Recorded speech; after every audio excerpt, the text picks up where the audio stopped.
ito naman yung lilinisan natin yan, mga dumi-dumi na yan. Tapos ito, yan. Ayan o, pansinin nyo yan o.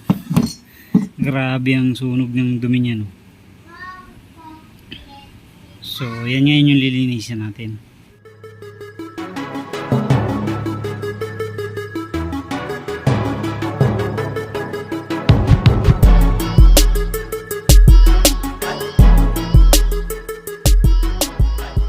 Ito na mga katuwit, nalinis na natin. Talagang mayroon lang mga portion na talagang matigas na, yung mga ganyan singit-singit na hindi na makuha, pero overall okay naman, talagang malinis siya. Tanggal talaga ang dumi. Ayan, yung kaninang napaka-itim na loob, ayan, mga 5 minutes ko lang nilinis. Ayan na, malinis na talaga siya. Tanggal talaga yung mga dumi-dumi. Yung loob na talagang hindi mo may tsurahan ng itim, ngayon malinis na. So next naman natin gagawin, magpapalapat tayo ng valve para ma-assemble na natin itong head. Assemble na natin yung head para maglilinis naman tayo dun sa makina bukas. Okay, naman tayo ay mag-valve lapping. Ayan, valve lapping tayo. So last time napalapat ko na yung exhaust dito. So dito naman tayo sa intake, pero since nag-cleaning tayo, gumamit tayo ng top. So double check natin yung exhaust.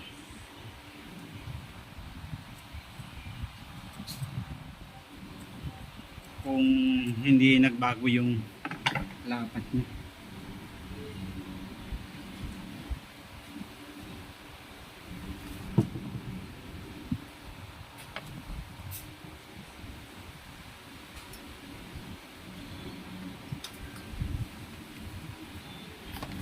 So palapat muna tayo. So ganito lang muna din yung ating diskarte sa pagpalapat. Wala kasi tayong ibang tools tayo.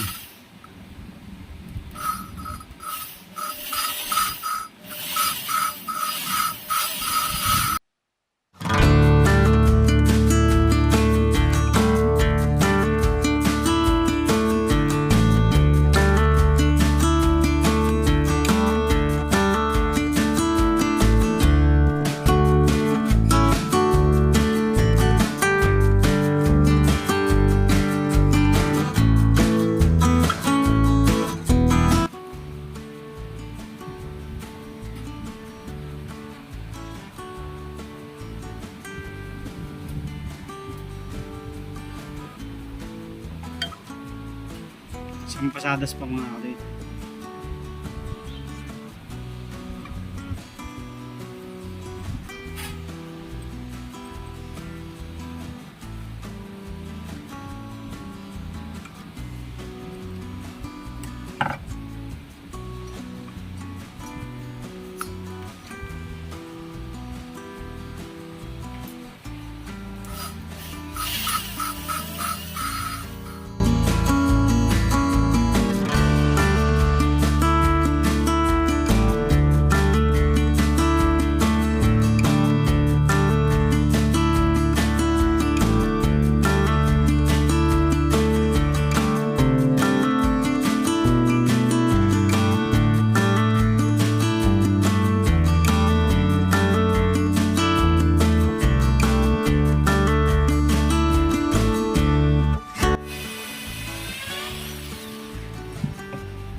Okay, testing tayo, testing.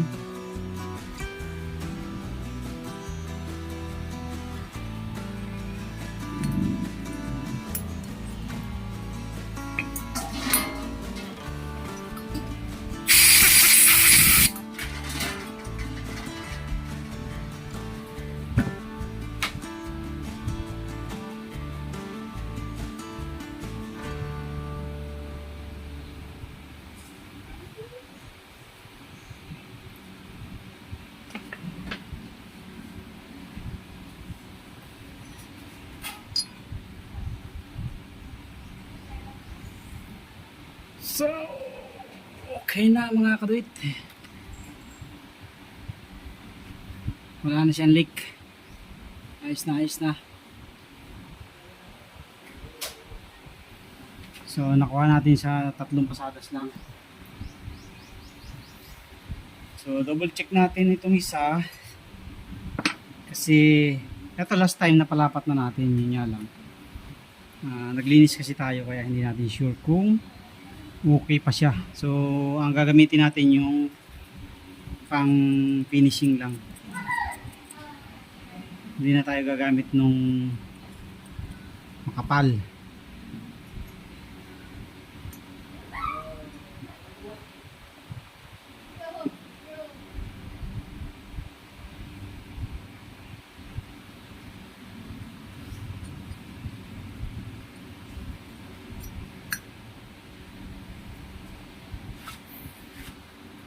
Itong exhaust.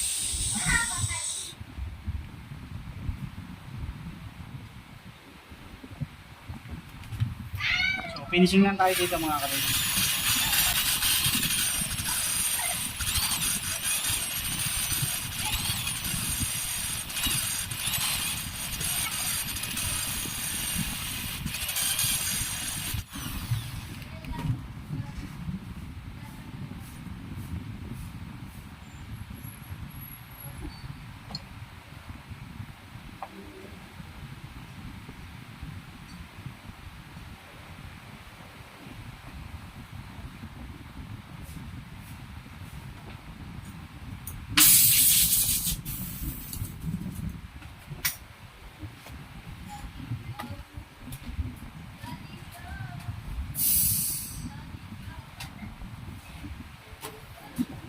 So, testing tayo mga katuwit.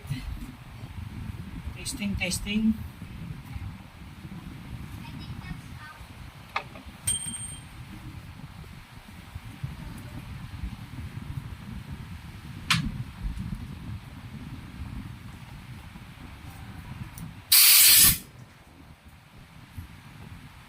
Testingin natin kung okay na.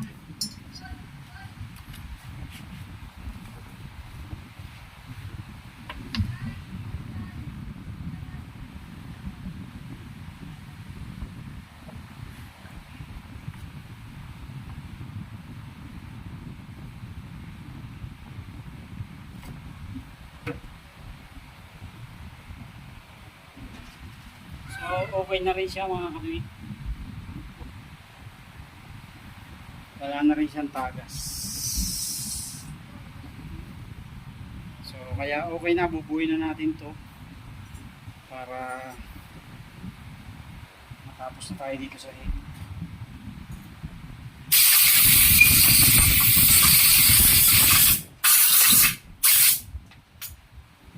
Okay.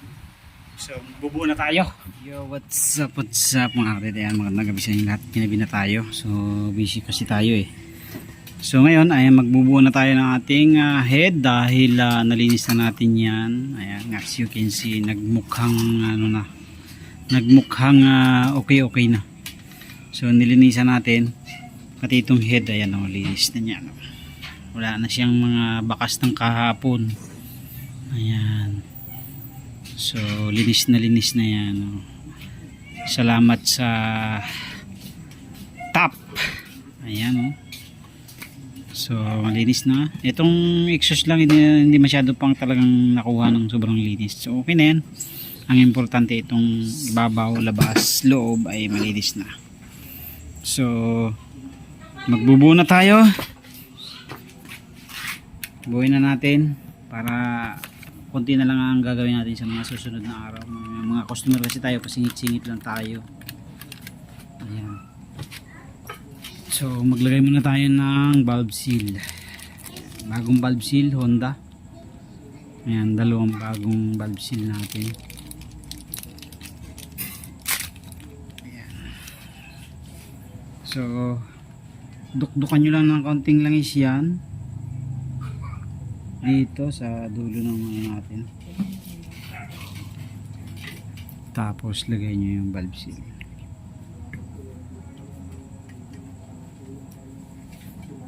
Yan. kabila. So malambot lang naman yan ikabit. Basta lagyan nyo lang is para hindi masugat yung valve seal. Ayan.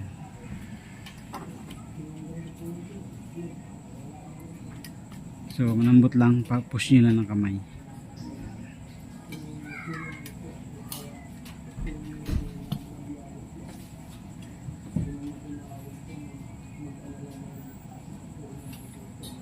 Okay, tapos yan, ilagay na natin ng valve mga kaduyit. Lagay nyo na ng konting langis. Ayan. So intake yung mas malaking valve. Ayan, intake. So lagyan ng langis para hindi masira yung ating valve seal. Tapos yung ating valve spring. Ang valve spring natin yung magaspang sa ilalim. Tapos huwag nyo kalimutan may washer yan dyan sa loob. Tsaka yung pinaka cone washer yan. Meron din dyan. Yung maumbok. Minsan sa paghuhugas nalalaglag yun eh. So anuhin nyo lang. Double check nyo lang. Tapos lagay nyo ang dalawang valve lock.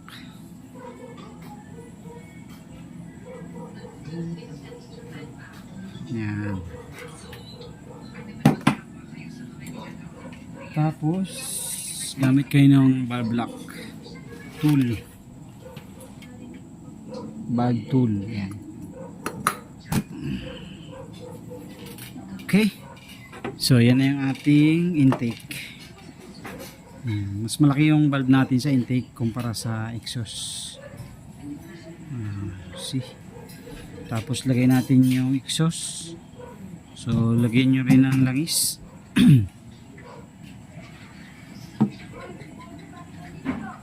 Exhaust, lagyan nyo yung langis. Ayan.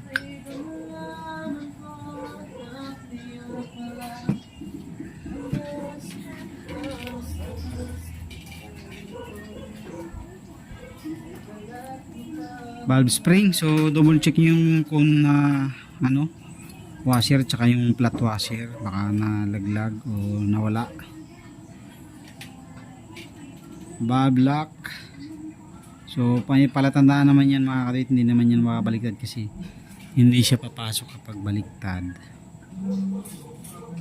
Okay, so hindi yan mahuhulog kapag nilagay nyo dyan kasi babara siya.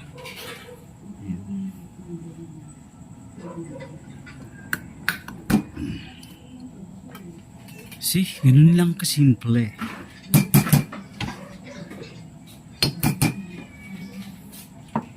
Tapos lagay natin ang cam. Siyempre langisan nyo yung cam, yung ating cam. So nalinisan ko na rin naman to. Pasok nyo lang dyan. So may langis na rin to, nalagyan ko na rin ng langis yan. Pasok nyo. Dapat tumutunog yan o pakinggan nyo. Yun yung compression release. So palatandaan na functionable yung compression release natin. Tapos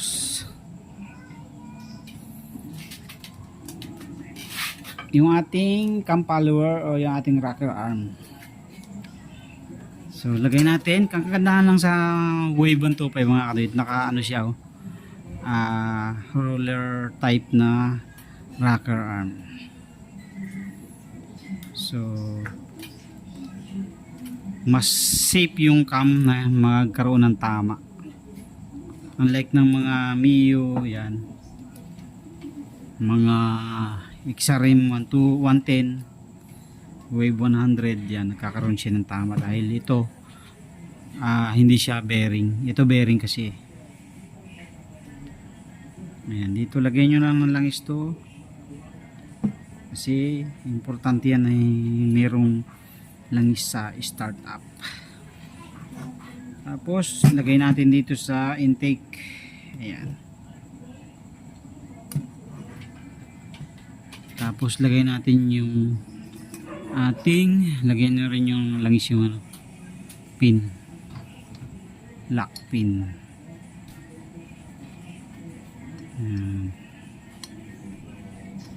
Okay.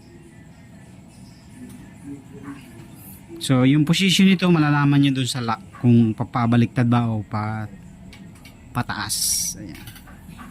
Tapos, next natin yung ating exhaust. Ayan. Exhaust. Langis. Lagyan nyo ng langis. Pati yung spring. Ay, yung ano. Yung pin. Ayan. Pasok nyo lang siya dyan. Kailangan maluwag yung mga itong tornilyo rito ng tapit para hindi kayo mahirapang magpasok ng pin. Kasi pagka mahigpit, minsan hindi tumatapat. So pipihitin nyo lang tong cams para tumapat siya. Ayan to.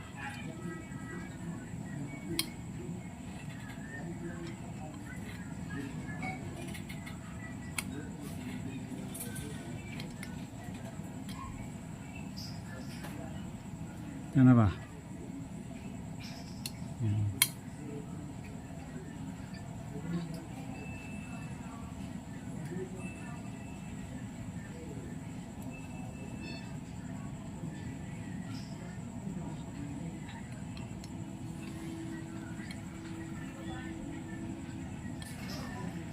Yan, kailangan malog yung screw nito para pumasok siya agad.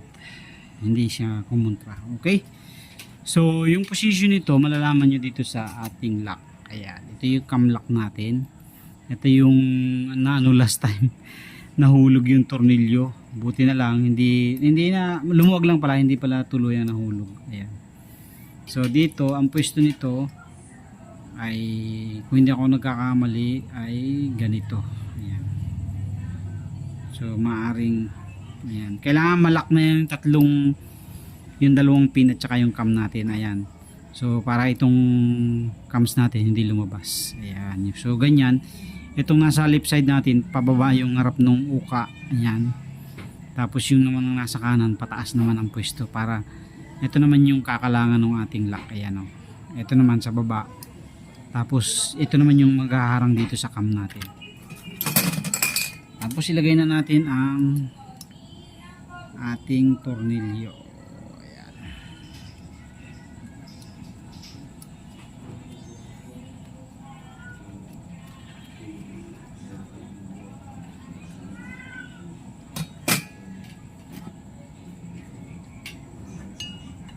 So dikit nyo lang na ganyan tapos higpitan nyo.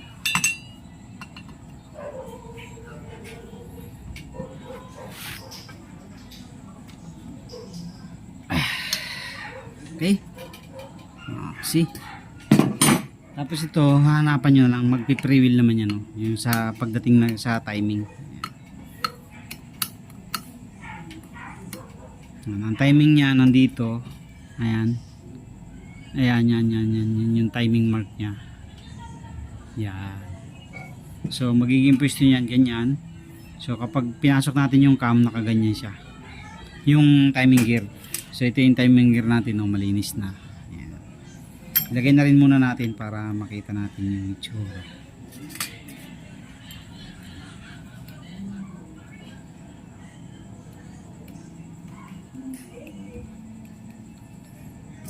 So para sa Sabado, mag-asikaso na lang tayo nung ating clutch housing, clutch shoe, clutch bell yan, magpapalit tayo eh. Okay, so yan na mga kadit, buo na. So ito, so mangyayari nito sa pag nag-tune up na lang tayo, saka natin ibalik ng ayos. Saka na lang natin sukatin yung kanyang tapit clearance kapag naikabit na natin.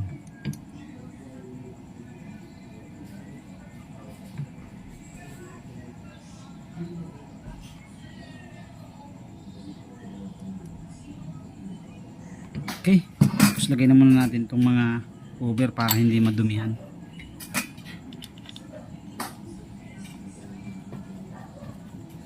So wala pa tong o-ring, pero mayroon na tayong o-ring dyan na naka-ready. So yun lang mga kadoy, thank you very much po sa inyong lahat. Okay na ito. Sa Sabado na natin to bubuuin. Kapag may time tayo. Kasi may customer tayo nun eh. Linggo naman aalis tayo. Kaya hindi ko pa sure kung mabubuo ko pa to. Kung mabubuo ko to sa weekend. So yun lang. Thank you very much po. God bless po sa inyong lahat. Ayan.